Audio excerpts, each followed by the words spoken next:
Good morning ছোট বড় সবকো আপনাদের সত্যি সবাইকে বলছি গুড মর্নিং। আপনারা কে কিরম আছেন, ভালো আছেন ফ্রেন্ড? তো ফ্রেন্ড এটাই বলবো, আজকে একটু কিছু বলতে এসে গেছি। দেখেন ভিডিও বানানোটা ভুল না, वीडियो बनाना गलत नहीं है फ्रेंड, सबको बनाना चाहिए, जिसको अच्छा लगे बनाए, जो मेहनत करता है, क्योंकि वीडियो बनाने के लिए मेहनत का बहुत जरूरी है, टाइम मेहनत बहुत करना पड़ता है, ये बात सच है।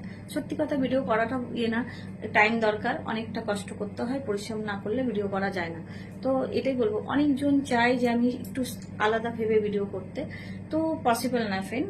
क्या कि आपनारा जाने नहीं, आप लोग को पता है जो सोनिया जी ऐसा कोई काम नहीं करते हैं जो मेरा हित का बाहर जाएगा, क्योंकि एक तो मेरा छोटा बेबी है, मेरा परिवार है, सोशल मीडिया भी एक मेरा परिवार है, आप लोग को बोल चुके हैं, और मेरा समाज भी है, बेटी के स्कूल है, हर चीज हमको ध्यान माता में रख के करना पड़ता है। तो हमको खुद ही गिल्टी फील लगता है, जो हम क्या बनेंगे, हम जैसे भी हैं आप लोग का सामने है, एक तो सिंपल लड़की है आप लोग का सामने है, और आप लोग का पास जितना प्यार मोहब्बत मिल रहा काफी है।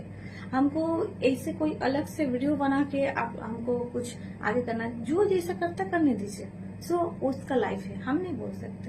সত্যি যে যেরকম পারছে ভিডিও করে সেটা তার পড়ছে, আমার না। কিন্তু আমি তো সেরকম ধরনের ভিডিও করি না, তাই না?